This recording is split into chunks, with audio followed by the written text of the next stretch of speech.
RTV Noticias. 8 de la mañana, 8 minutos, 8 ya 9, el viernes de la cultura, me había olvidado decirlo, que hoy es viernes de cultura, viernes cultural. Mire, el tema que es de suma importancia, lo tocábamos al comienzo, cuando hablábamos de la cantidad de huecos y de las vías que están en peligro aquí en Quindó, pues hoy tenemos como invitado al ingeniero civil Alexander Mena Gutiérrez, instructor SENA Regional Chocó, para hablar de las construcciones en peligro en el Chocó, que creo que son muchas, y que hay que hacer el llamado inmediato a la gente que gasta ese dineral construyendo en sectores sin hacer estudios de suelo y después vienen los ayayay. Ingeniero, ¿cómo amanece? ¿Cómo le ha ido? Buenos días a usted y a toda la audiencia.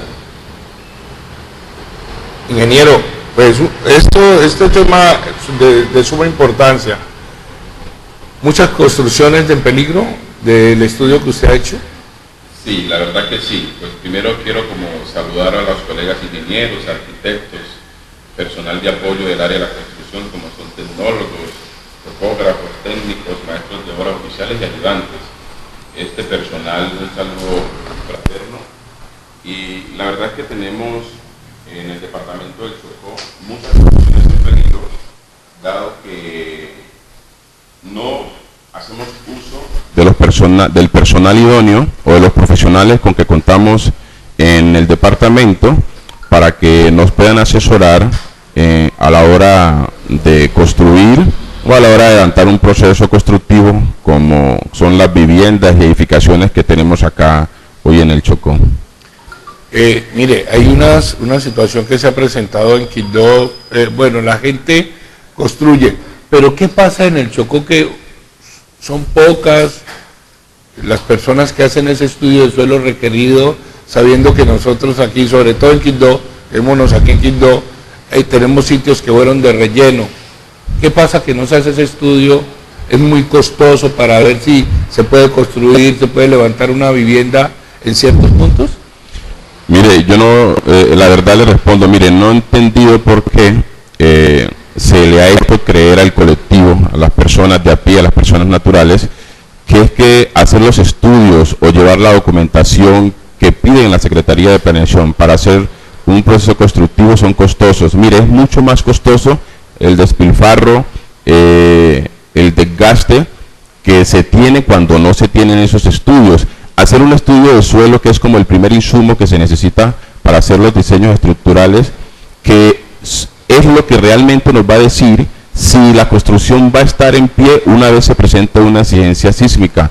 Entonces, de verdad que es mucho más barato hacer los estudios, buscar las asesorías idóneas, que trabajar empíricamente con personal que, si bien son de apoyo a las personas responsables de la construcción, como son los ingenieros y más, no pueden ser autónomos en asumir la responsabilidad de una construcción, visto que esto demanda mucha responsabilidad y, como lo he manifestado en varias oportunidades, es muy costoso construir.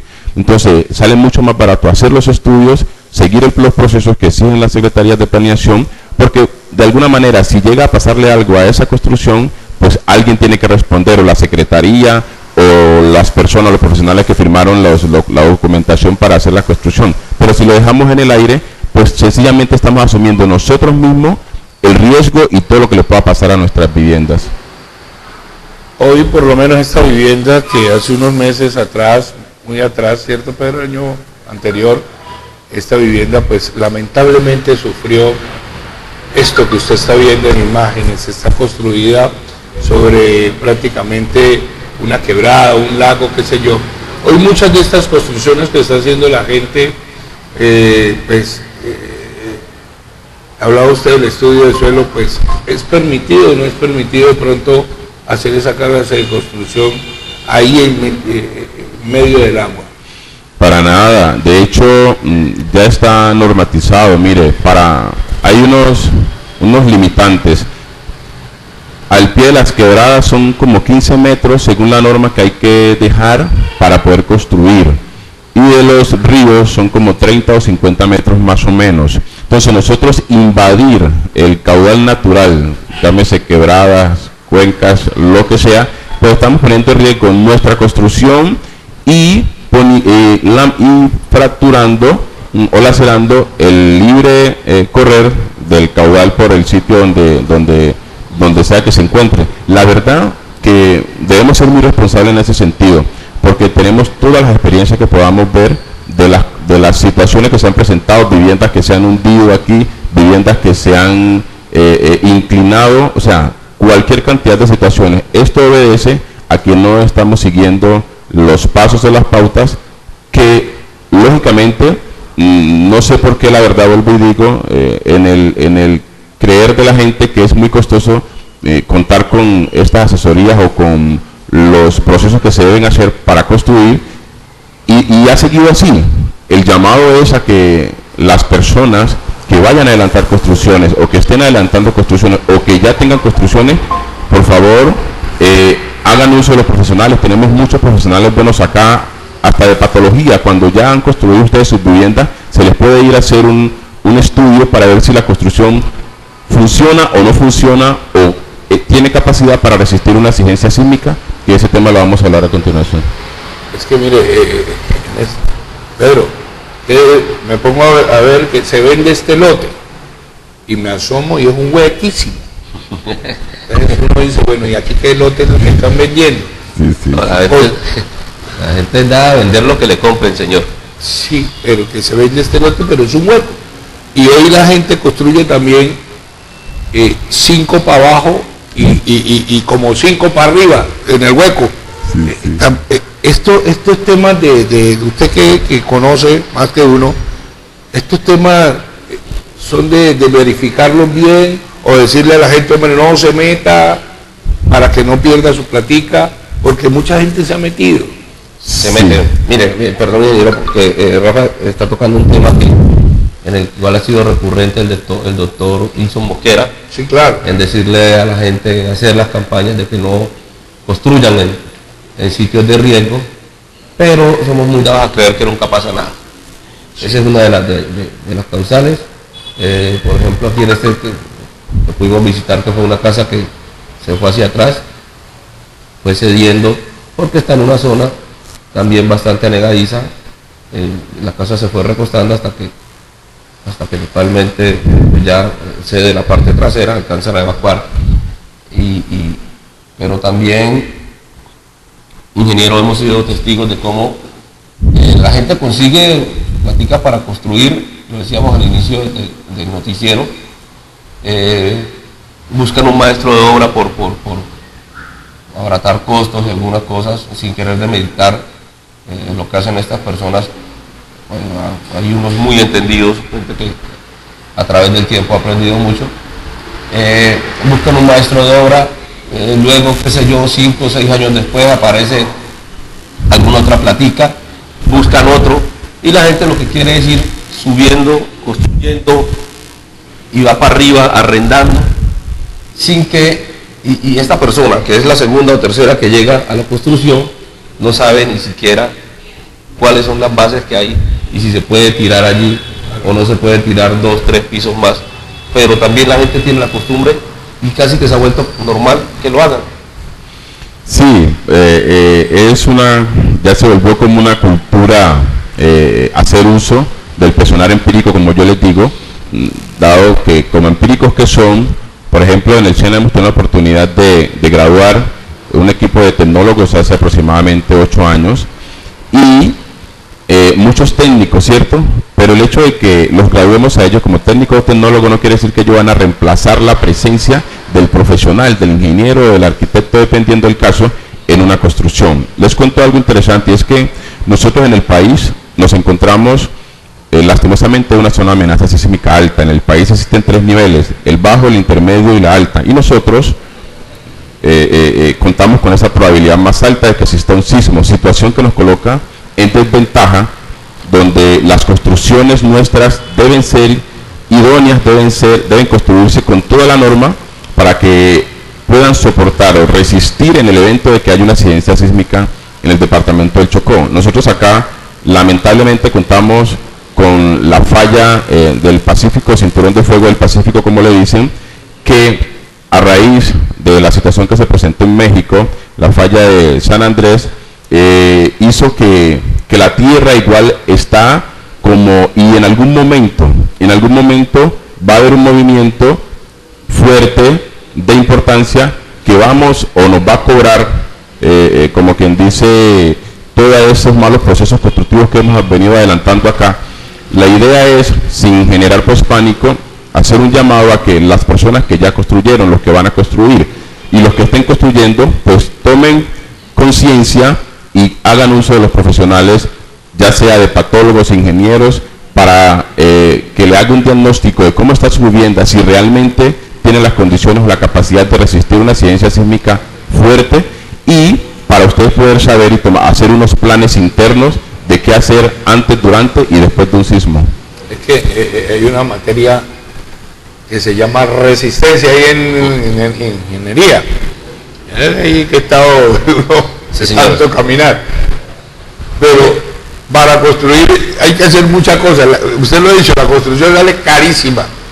Pero habría también que hacer en su momento, mirar antes de ir a construir ese piloto de resistencia, a ver si tenemos la fuerza suficiente, los materiales para poder construir eso. Claro, lo primerito que hay que hacer, luego de que se verifique que efectivamente no estás construyendo una zona de alto riesgo, es mirar si el suelo, efectivamente, el suelo donde voy a construir, tiene o no tiene la capacidad para soportar la carga de la edificación o la construcción que voy a adelantar allá. Y eso es la verdad que es mucho más barato hacer el estudio de suelo, hacer los estudios estructurales, que meterme empíricamente, porque el suelo me cambia de un metro a otro. Yo puedo tener un suelo con una resistencia de muchas toneladas metro cuadrado aquí, y allí al pie tengo un acuífero, que es un nacimiento de agua natural, ¿cierto?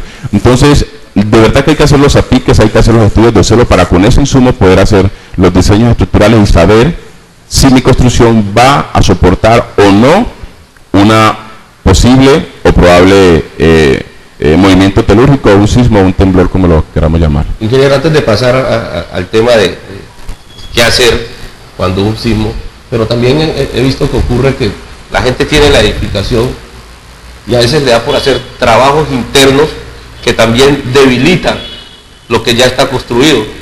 Es decir, tiene una casa de 3 pisos, pero van a hacer una tina, por decir algo. Van a construir un tanque interno, empiezan a mover el suelo, y esto también provoca a veces que empiece a ceder porque ya no tiene el mismo sostén. Claro.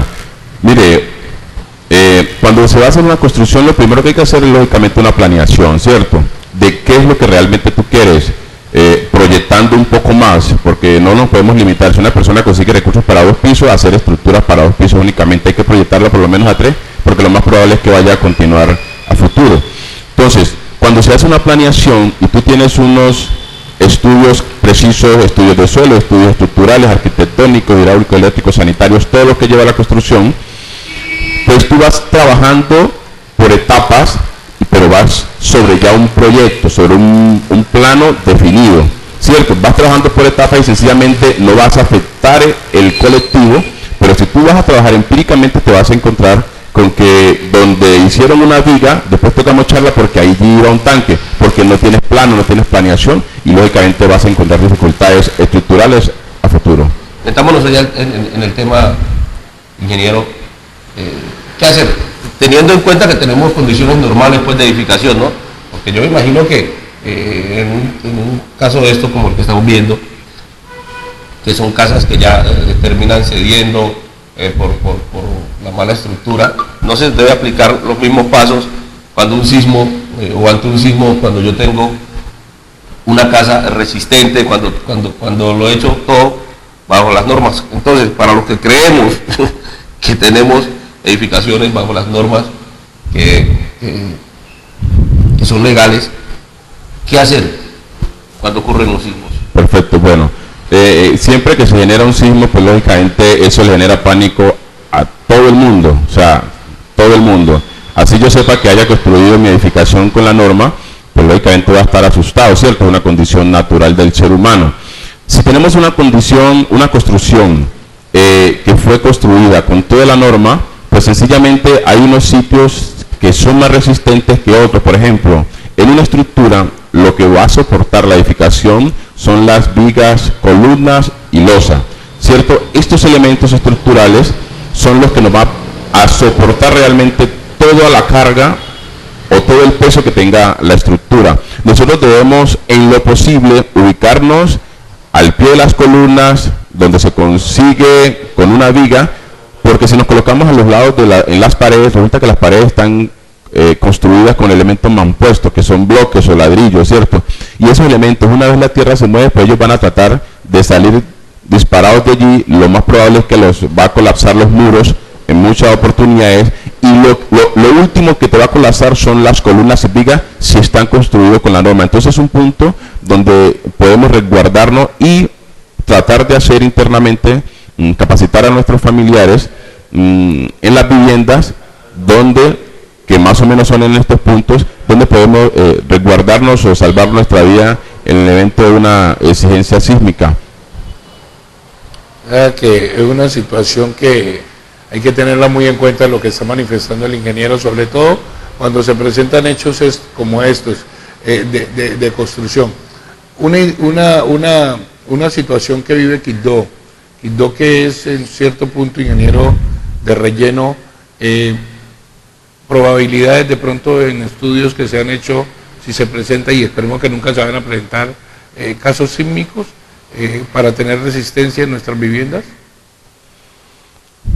Si nosotros tenemos relleno, sí, en un sitio, pues lógicamente cuando se va a hacer el estudio del suelo, sencillamente ese suelo me va a mostrar entonces qué es lo que va a pasar. Si yo rellené 2 metros una zona porque era húmeda, no sé qué, cuando yo vaya a perforar, porque los estudios de suelo se hacen tomando muestras de terreno, claro, entonces se hace la excavación y sencillamente ese terreno que está allí, que son esos 2 metros, no se va a tener en cuenta, porque lo más probable es que el terreno resistente lo vamos a conseguir mucho más profundo. ¿Qué es lo que pasa? El estudio de suelo lo que hace es buscar dentro de la profundidad la mejor calidad del suelo y traerlo acá a un nivel X, dependiendo si toca hacer pilotes o qué, para que esto me pueda soportar la edificación. Pero en caso de los sismos, le digo, en caso de los sismos, sí tenemos buenas probabilidades de que estos terrenos puedan resistir con las viviendas que se han construido, pues para no tener esos accidentes. Bueno, allí hay algo, y es que si construimos con la norma, el sitio puede ser relleno o no. Repito, el estudio de suelo es que nos dice si el suelo nos va a soportar o no nos va a soportar, esté relleno o no esté relleno. ¿Qué hacer en caso de sismos? Ahí están pues las imágenes. ¿Qué hacer en caso de terremotos? Hay muchas, ¿cómo le dicen? Hay muchos ilustrativos sí, sí, para poder salir adelante. En este caso, ingeniero, cuando se habla de vigas, se habla de amarres, se habla de losas, ¿cómo una persona del común ubica dentro de la casa estos sitios? Pues muy sencillo, resulta que las columnas, cuando nosotros vamos a hacer una construcción con más de 2 pisos, ya la norma tiene predestinado para cada sector, dependiendo de la zona de amenaza sísmica, unas secciones son, digamos, el espesor de esos elementos que son la resistencia, llámense columnas o vigas, ¿cierto? Que, por ejemplo, si yo estructuralmente diseño numéricamente y me da que me chequea conforme la capacidad portante del suelo, que la columna tiene una resistencia con 25 por 25 me resiste, pero la norma dice no, para zona amenaza sísmica alta debe ser 30 por 30, debo hacerla de 30 por 30, o sea, me debo ceñir a la norma que esté rigiendo en ese momento. En este momento tenemos la NSR 10, norma sismoresistente del 2010. Entonces, ¿qué pasa? Identificar es muy fácil porque siempre vamos a ver que las columnas y las vigas van a sobresalir de las paredes, de los muros. Entonces, donde veamos que encontremos como ese triángulo que se hace de 90 grados entre una columna y una viga, efectivamente es un punto interesante. Nosotros podemos resguardarnos allí mientras a los lados puede estar presentándose situaciones que estén cayendo las paredes, que son las que primero tienden a colapsar. Una situación como esta, ingeniero, aquí hay mucha gente que construye en estos sitios prohibidos, bueno, terrenos que de pronto no tienen el estudio de suelo, como lo hemos venido hablando. Aquí no se puede combinar entre madera, construir madera y cemento, hacer esas combinaciones como para que la vivienda sea más liviana, menos pesada. Menos pesada, claro que sí. De hecho, mire, hay un matrimonio perfecto que es entre el concreto reforzado, ¿cierto? Que son la mezcla pues de cemento, agua, grava y el refuerzo, que es el hierro. Pero qué bueno sería que las paredes pudiéramos pensar en irlas trabajando de una forma liviana, no necesariamente tengan que ser en concreto o en ladrillo, sino que pudiéramos hacer muros livianos con diversos materiales que ya tenemos, ¿cierto? Y esto, pues lógicamente lo que mitigaría es la probabilidad de riesgo. Por ejemplo, si se presenta un movimiento y estamos frente y le cae a una persona un muro en ladrillo, pues lo más probable es que lo mate. Pero si le cae un muro liviano en madera o en cualquier otro material, pues las lesiones van a ser mínimas, ¿cierto? Entonces es bueno pensar la posibilidad de hacer las estructuras menos pesadas, porque esto lógicamente vamos a tener una construcción, digamos, más segura. Hay unas zonas en Estados Unidos donde los vientos son fuertísimos, la mayoría de las construcciones son en madera, entonces uno ve que devastó toda la población y no hubo un solo muerto. ¿Por qué? Porque fueron materiales livianos, ¿cierto? Y que de alguna manera se ha capacitado mucho para que la gente también sepan qué hacer a la hora de una exigencia. Claro que sí, pero eso ya lo dice usted a través de unos estudios que se han hecho por la ubicación, porque los vientos pegan de este lado, pero preguntado como lo dice Rafa y respondiendo como lo responde usted, estaríamos entrando en una contradicción de lo que hemos dicho toda la mañana, porque si no hay condiciones de suelo, creería que así sea una casa de paja se va a caer, porque lo que entiendo que Rafa pregunta es, ya que no están dadas las condiciones de suelo, no hagamos la casa tan pesada, pero ya lo estamos diciendo, no están dadas las condiciones de suelo. Entonces, en cualquier momento, porque aquí hemos visto que casas de madera con techos de zinc, como lo mostramos al principio, donde las condiciones de terreno no son aptas, porque estamos hablando de sismoresistencia en algo que fue construido de manera gradual, bajo unos unas normas, pero construir en sitios donde es el terreno el que va a ceder como tal, puede ser en paja que esto nos va a caer. Sí, claro que sí, no, efectivamente, donde no se construya con la norma no hay nada que hacer. Me refería específicamente en unas condiciones donde ideales de terreno, de resistencia, como para mitigar el riesgo. Porque, ¿qué es lo que pasa? El hecho, y esto también hay que hacer un llamado, el hecho de que hagamos una construcción con toda la norma, somos seres humanos, y lo que la construcción nos puede permitir es que nos va a dar tiempo de correr o de resguardarnos o ubicarnos de manera tal de que mitigue más la probabilidad del riesgo. Pero no quiere decir que si hay un sismo de la escala Richter de 10, o sea, pues eso va a demoler con todo, eso va a acabar con todo. Sí, mira, aquí estábamos diciendo también al principio, y excusa a los televidentes que nos hagamos un poquito extenso, pero el tema también lo amerita porque en riesgo estamos todos.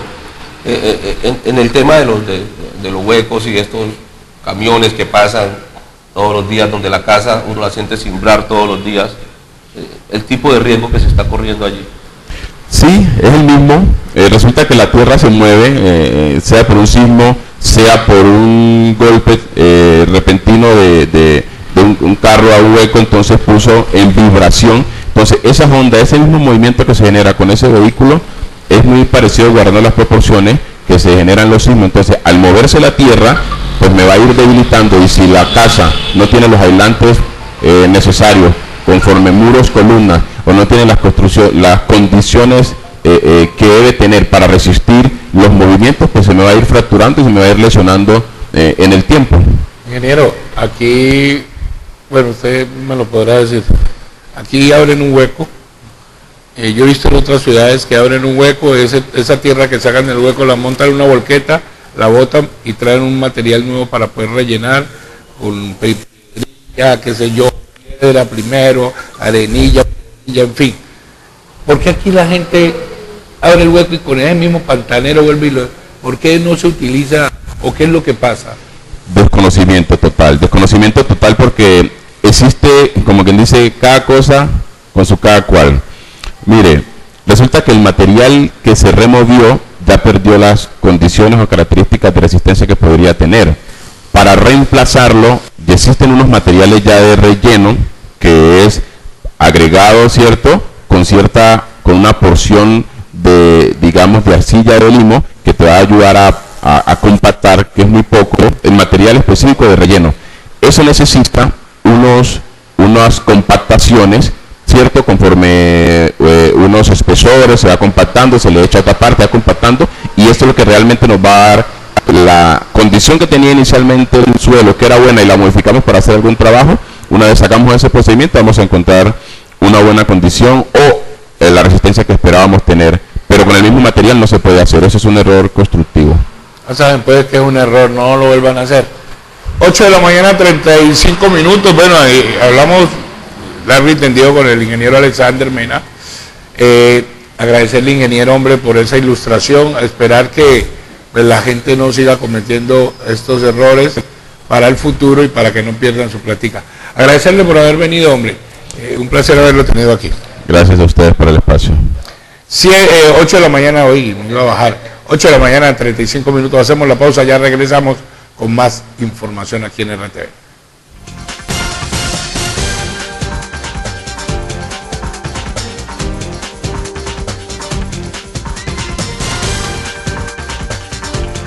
RTV Noticias, ahora la radio se toma la televisión.